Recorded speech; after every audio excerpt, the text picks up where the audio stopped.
नमस्कार भक्तों, आप सभी का स्वागत है आपके अपने चैनल भक्ति अमृत रस में।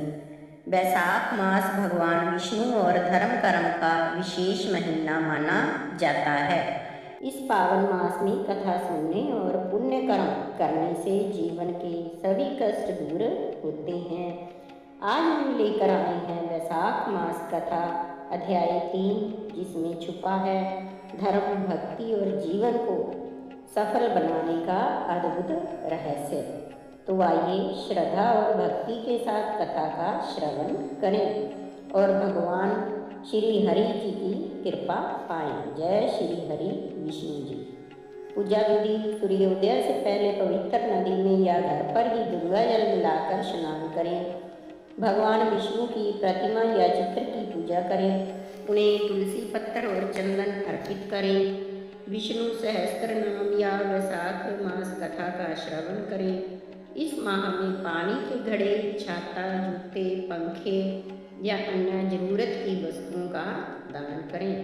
सायंकाल में तुलसी के पौधे के पास दीपक जलाएं। वैशाख मास अध्याय 3 की कथा। नारद जी बोले, जो मनुष्य श्रेष्ठ ब्राह्मण को पलंग दान करता है, ब्राह्मण को उस पर सुख से सुलाकर ठंडी हवा की जाए तो संपूर्ण धर्मों के साधन से उसका शरीर निरोग रहता है।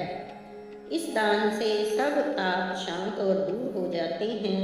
वह मनुष्य योगियों से भी दुर्लभ पद पाता है।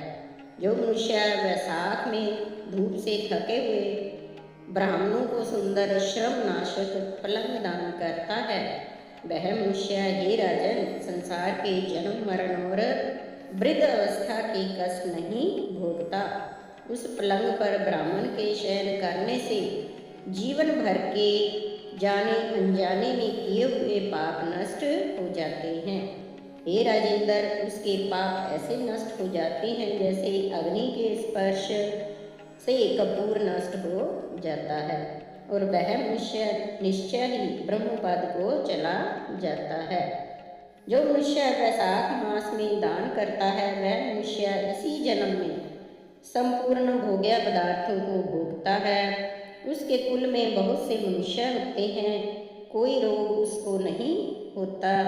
उसे बड़ी आयु, धैर्य, निरोगता और यश मिलता है। उस धर्मात्मा के कुल में 100 पीढ़ी तक कोई अधर्मी नहीं होता। वैशाख के धर्मों को इस तरह करने वाला धर्मात्मा पुरुष सब भोगों को भोगकर अपना शरीर त्यागता है। जो वेद पाठी ब्राह्मण को तकिया दान देता है, उसके सभी पाप नष्ट हो जाते हैं और अंत में ब्रह्मपद प्राप्त होता है। बिना इसके लिए मनुष्य सुखपूर्वक नहीं सो पाता और इसके दान करने से सबका आश्रय बनकर पृथ्वी का राज्य भोगता है। हे राजन, वह मनुष्य 7 जन्म तक सदा सुखी, भोगी, धर्मपरायण और विजयी होता है। फिर अपने सातों कुल समेत युक्त हो जाता है। जो मनुष्य चटाई अथवा और किसी प्रकार का आसन देता है जिस पर पत्थरशाही विष्णु भगवान स्वयं विराजते हैं, जैसे जल में पड़ी हुई ऊन नहीं भीगती, वैसे ही संसारी जीवन संसार के बंधन को नहीं प्राप्त होता। चटाई को देने वाला पुरुष आसन और शैया पर आरूढ़ हो सब तरह से सुखी रहता है। शयन करने के लिए चटाई और कंबल दान देता है, वह मुक्त हो जाता है, इसमें संदेह नहीं है। निद्रा से दुख दूर होता है और निद्रा से परिश्रम दूर हो जाता है।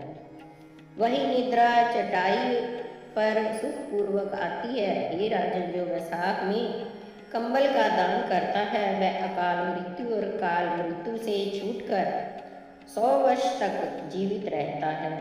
जो प्राणी धूप से व्याकुल ब्राह्मण को पतला वस्त्र देता है, उसकी पूर्ण आयु होती है और परलोक में उसको परम गति मिलती है। कपूर अंतस्ताप को दूर करते हैं, इससे कपूर का दान ब्राह्मण को करना देते हैं तो मोक्ष मिलता है और दुख का नाश होता है।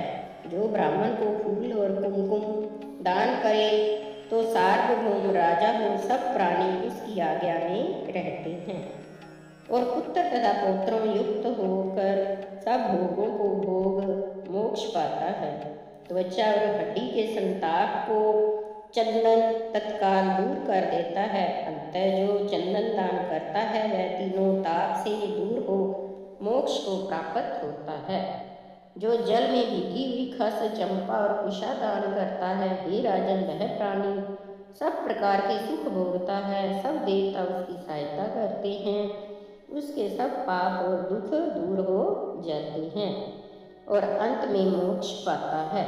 जो वैशाख में गोरोचन और कस्तूरी दान करता है वह तीनों ताप से छूटकर मोक्ष पाता है।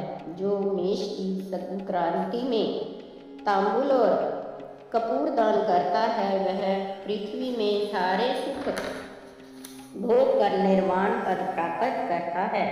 जो मनुष्य सेवती और जूही दान करता है वह सार्वभौम राजा होकर अंत में मोक्ष पाता है। जो वैशाख में केतकी और मलिका दान करता है वह माधव भगवान की आज्ञा से मोक्ष पद पाता है।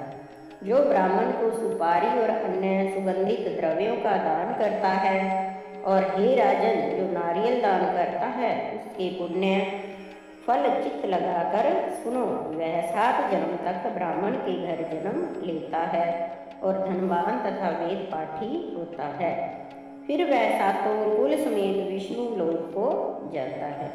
हे राजन, जो प्राणी विश्राम मंडप बना ब्राह्मण को देता है उसके पुण्य के फल को कहने की मेरी सामर्थ्य नहीं है। जो मनुष्य छाया मंडप बनवाकर भीतर बालू रेत बिछा देता है और उसमें प्याऊ लगा देता है वह स्वर्ग लोक का स्वामी होता है। जो मनुष्य मार्ग में बाग बगीचा तालाब कुआं झोपड़ी बनवाता है वह बड़ा धर्मात्मा होता है। इन 7 में से जो एक भी नहीं करता वह मनुष्य स्वर्ग को नहीं जाता। उत्तम शास्त्रों का सुनना, तीर्थ यात्रा, सत्संग, जलदान, अन्नदान, पीपल का पेड़ लगाना, पुत्र होना, ये 7 प्रकार वेद वेदाओं ने कही है। अन्य सैकड़ों धर्म करने पर भी मनुष्य को संतान नहीं मिलती, इसलिए संतान की इच्छा करने वालों को इनमें से एक कर्म अवश्य करना चाहिए। पशु पक्षी मृग और वृक्षों को भी स्वर्ग सुख नहीं मिलता, फिर मनुष्यों का तो कहना ही क्या है। जो मनुष्य सुपारी, नागवल्ली, कपूर और अगर सहित पान दान करता है वह निश्चय शारीरिक पापों से मुक्त हो जाता है तथा यश, धैर्य और लक्ष्मी प्राप्त करता है। रोगी रोग से छूट जाता है और निरोगी मोक्ष को पाता है।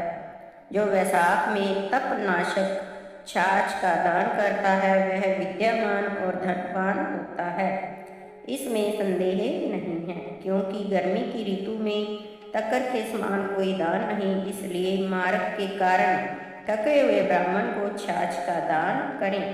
जो मनुष्य नींबू का रस और नमक डालकर अरुचि नाशक छाछ का दान करता है वह मोक्ष पाता है। जो गर्मी से व्याकुल ब्राह्मण को दही की लस्सी पिलाता है, हे राजन, उसके पुण्य का फल कहने का मुझ में सामर्थ्य नहीं है। जो वैशाख महीने में अच्छे चावल दान करता है उसकी बड़ी आयु होती है और वह सब यज्ञों के फल को पाता है। जो तेज रूप गौ का घी दान करता है वह अश्वमेध को प्राप्त कर विष्णु भगवान का आनंद पाता है। जो मेष संक्रांति में ककड़ी और गुड़ दान करता है वह संपूर्ण पापों से छूटकर श्वेत द्वीप को चला जाए। जो मनुष्य दिन के ताप की शांति निमित्त तीख का दान करे उसका अनंत पुण्य होता है। जो सायंकाल श्रम के शांति के लिए पन्ने का दान करता है और वह संपूर्ण पापों से छूटकर विष्णु जी की सायुज्यता को प्राप्त होता है।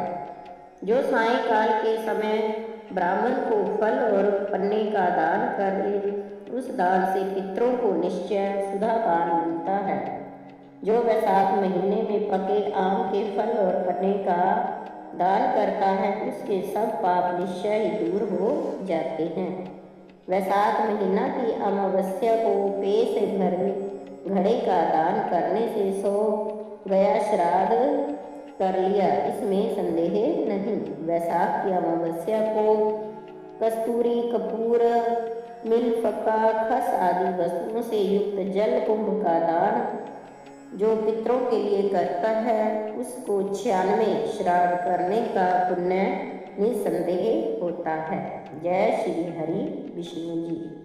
तो भक्तों, यह थी वैशाख मास कथा अध्याय 3। यदि आपको यह कथा पसंद आई हो तो वीडियो को लाइक करें, अपने दोस्तों और परिवार के साथ जरूर शेयर करें और ऐसे ही पावन व्रत कथा और भजन सुनने के लिए हमारे चैनल भक्ति अमृत रस को सब्सक्राइब करना ना भूलें। जय श्री विष्णु भगवान।